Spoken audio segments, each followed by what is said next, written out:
مع الصادقین۔ پیر اور مرید کا رشتہ اسی زمین میں یہ میں نے آیت مبارکہ پڑھی ہے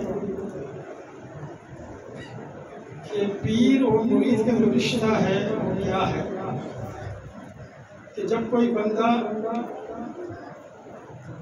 مرید ہونے کی نیت سے کسی در پہ آتا ہے، کسی پیر کسی شیخ کے پاس آتا ہے،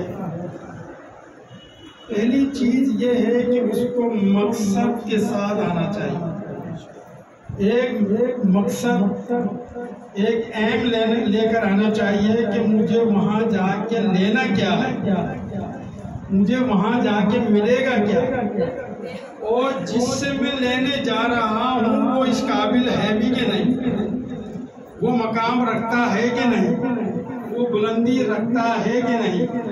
یہ جو میں نے آیت مبارکہ پڑھی ابھی میں اس کی مفہوم میں بیان کرنے کی جسارت کروں گا اللہ کی عطا سے کہ جب کوئی بندہ کسی پیر کے پاس مرید ہونے کے لیے آتا ہے تو پہلا سوال یہ ہے کہ وہ اپنے دل کے اندر ایک مقصد کو لے کر آئے۔ وہ مقصد کیا ہونا چاہیے؟ ظاہری باطنی جو فیض ہے، جو ظاہری باطنی وہ فیض ہے وہ مجھے حاصل کرنا ہے، نہ کہ دنیاوی کوئی کام حاصل کرنا ہے یا کوئی دنیا حاصل کرنا ہے۔ دنیا تو ہے، دیکھو اس کے بعد دنیا ہے، والدین ہیں، بیوی بچے ہیں، کما رہا ہے، کام کر رہا ہے، لڑ رہا ہے، جھگڑ رہا ہے، جھوٹ بول رہا ہے، غیبت کر رہا ہے، بدگمانی سب کچھ کر رہا ہے۔ لیکن جب مرید کے لیے ہونے آئے گا یہ وہ رشتہ ہے کہ اس کے لیے ظاہری اور باطنی، میں اس لیے کہہ رہا ہوں کہ آپ اس چیز کو سنیں، اس چیز کو پکڑیں کہ ظاہری باطنی فیض حاصل کرنے کے لیے پیر کے پاس جانا مقصود ہونا چاہیے۔ جب وہ پیر کے پاس آتا ہے، مرید ہوتا ہے، وہ مرید ہونے کے بعد کہتا ہے کہ مجھے فیض نہیں مل رہا اس پیر سے، یا یہ پیر صاحب کیسے مجھے فیض نہیں مل رہا، دعا کرا دوں تو دعا نہیں ہوتی ہے، یہ چیز لے کر آتا ہوں، نیت لے کر آتا ہوں، کچھ ہوتا ہی نہیں ہے، تو کیسے ہوگا کہ آپ پیر کے ہاتھ میں ہاتھ دے رہے ہیں جو کہ رسمی ہے، ہاتھ دینا رسمی ہے اور ذات دینا حقیقی ہے۔ تو پتہ چلا کہ تجھے ہاتھ کے ساتھ ساتھ ذات کو اگر تو دے گا، اگر اپنی ذات کو تو قربان کرے گا پیر کے اوپر، تب کہیں جا کے تجھے فیض ملنا شروع ہوگا، ادروائز آپ کو کوئی فیض نہیں ملے گا۔ اگر آپ اپنی ذات کو نہیں دیتے ہیں، اپنی ذات کو نہیں دیتے ہیں، دیکھو اس کی مثال اس طرح ہے کہ اے ایمان والو اتقوا اللہ، اللہ سے ڈرو اور سچوں کے ساتھ ہو جاؤ، صادقین کے ساتھ ہو جاؤ۔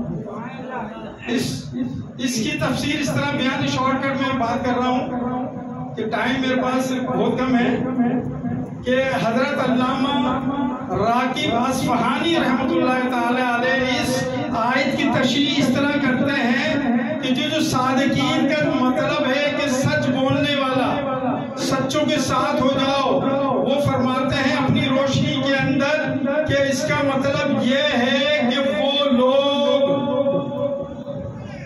وہ من کے سچے لوگ زبان سے اگر کچھ کہہ دیں تو اللہ عز و جل پوری فرما دیتا ہے۔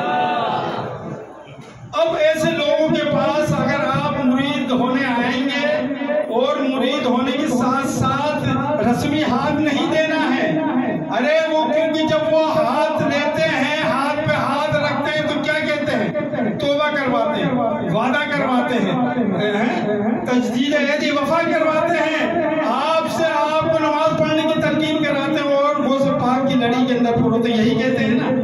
پھر آپ کو شرع مبارک دیا جاتا ہے، معاملات شیخ دیے جاتے ہیں کہ آپ پڑھیں، اس پہ عمل کریں تاکہ آپ بھی اللہ کی راہ پہ چل پڑیں، یہی مقصد ہوتا ہے نا، یہی مقصد ہوتا ہے۔ تو آپ نے فرمایا کہ وہ لوگ جو اپنی زبان سے اگر کچھ کہہ دیتے ہیں اللہ عز و جل پوری کر دیتا ہے۔ جیسے کہ مثال کے طور پہ فرمایا کہ وہ سے پاک نے فرمایا کہ کن بِإِذْنِ اللَّهِ بندہ زندہ ہو گیا. اب دیکھو اس آیت کی روشنی میں یہ آیت ہے، یہ کلام پاک ہے نا ہم سب کے لیے، ہمیشہ ہمیشہ تک کے لیے، ہم سب کے لیے، پیر کے لیے، شیخ کے لیے، عام آدمی کے لیے، والد کے لیے، والدین کے لیے، ہم سب کے لیے ہیں. اور یہی آیت مبارکہ کی روشنی اس طرح ہے کہ آپ نے فرمایا کہ 100 دیگیں کرنی ہے تو کرنی ہے،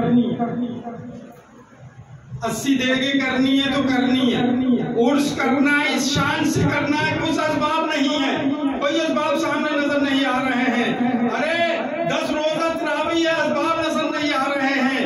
ارے مسجد کے اندر بنا پروگرام ہو رہا ہے، تراویح کا پروگرام ہوتا ہے، آپ کا شب برات کا پروگرام ہوتا ہے، کوئی اسباب پیدا نہیں ہوتا، کچھ نظر نہیں آ رہا ہوتا ہے. لیکن کیا کہ زبان سے کہہ دیا کہ یار یہ کرنا ہے، تو پتا چلا کہ جو اوپر بزرگ بیٹھے ہوئے اللہ کے حکم سے وہ مدد جاری ہو جاتی ہے.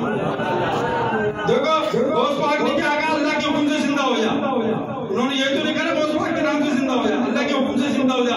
اب یہاں پر بھی جب دعا کی جاتی ہے، دعا کے بعد کیا کیا جاتا ہے؟ ہاتھ اٹھا کے اللہ سے رجوع کیے جاتے ہیں، اللہ سے رجوع کرتے ہیں. اللہ عز و جل اسباب پیدا فرما دے. پتہ چلتا ہے جو پرانے وہ جا رہے ہیں، جو نئے وہ آ رہے ہیں. غیب سے مدد ہو رہی ہے نا. تو معاملہ بھائی اسی طرح ہے، وقت کم ہوتا ہے لیکن سمیٹنا پڑتا ہے. تو معاملہ یہ ہے کہ پتا چلا کہ دیکھو جب آیت مبارکہ ہر اس لمحے کے لیے ہے، جہاں پر کوئی ایک مرید اپنے پیر کے پاس آتا ہے یا حاصل کرنا چاہتا ہے، تو جو پیر دیتا ہے اس کو کس خوش سلوکی کے ساتھ اس کو لینا ہے اور پھر اس کے اوپر عمل کرنا ہے. کس طرح عمل کرنا، اور اپنے پیر کو تمام شیوخ سے زیادہ بلند جاننا ہے. اگر آپ کسی سے مرید ہو جاتے ہیں، اتنے مریدین بیٹھے ہوئے ہیں، آپ کے پیر یہ بیٹھے ہوئے ہیں، ٹھیک نا، ہمارے شیخ بیٹھے ہوئے ہیں، ہمارے پیر بیٹھے ہوئے ہیں، ٹھیک ہے، ہمیں بھی انہوں نے نوازا ہے، آپ کو بھی نوازا ہے. تو آپ اپنے دل میں یہ جانیں گے یہ جو پیر ہے نا، سارے پیر ایک طرف، میرا پیر ایک طرف. جب اس چیز کو آپ جانیں گے تو کہیں آ کے اللہ عز و جل آپ کی مدد فرمائے گا. اس کی ایک دلیل ہے نا 3 ہستیوں کی، بہت لوگوں نے سنی، حضرت بھی سنایا، ہم نے سنی ہے کہ بھئی خواجہ معین چشتی رحمۃ اللہ تعالی کی مثال ہے، حضرت قطب الدین بختیار کاکی رحمۃ اللہ تعالی اور حضرت فرید الدین مسعود گنجی شکر رحمۃ اللہ ایک ہی جگہ پر ہے، ایک ہی جگہ پر ہے، ایک ہی چھت کے نیچے. کیا مقام ہوا؟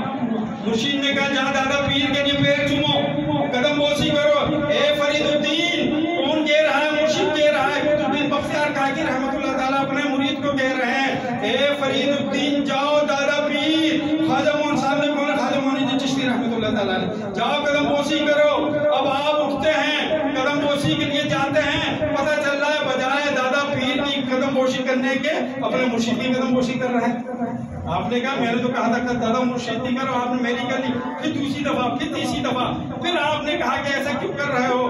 تو خود خواجہ معین چشتی رحمۃ اللہ تعالیٰ فرماتے ہیں بختیار کاکی، فرید الدین اب اس مقام کے اوپر ہے. اللہ عز و جل نے اس کو مقام عطا فرما دیا ہے کہ جہاں پر اس کو صرف اپنا پیر نظر آتا ہے. دنیا کے پیر ایک طرف، شیوخ ایک طرف، لیکن اس نے اپنے پیر کو پیر جانا، بلندی جانی. اللہ عز و جل سے دعا ہے ہمیں اپنے پیر کی عزت کرنے کی، مریدین کو پیر سے جو پیر دے رہا ہے اس کو لینے کی، جو ذکر یہاں سے دیا جا رہا ہے اس کو ذکر والدین کے جو ادب دینے کی توفیق عطا فرمائے. وہ آخر دعوانا الحمدللہ.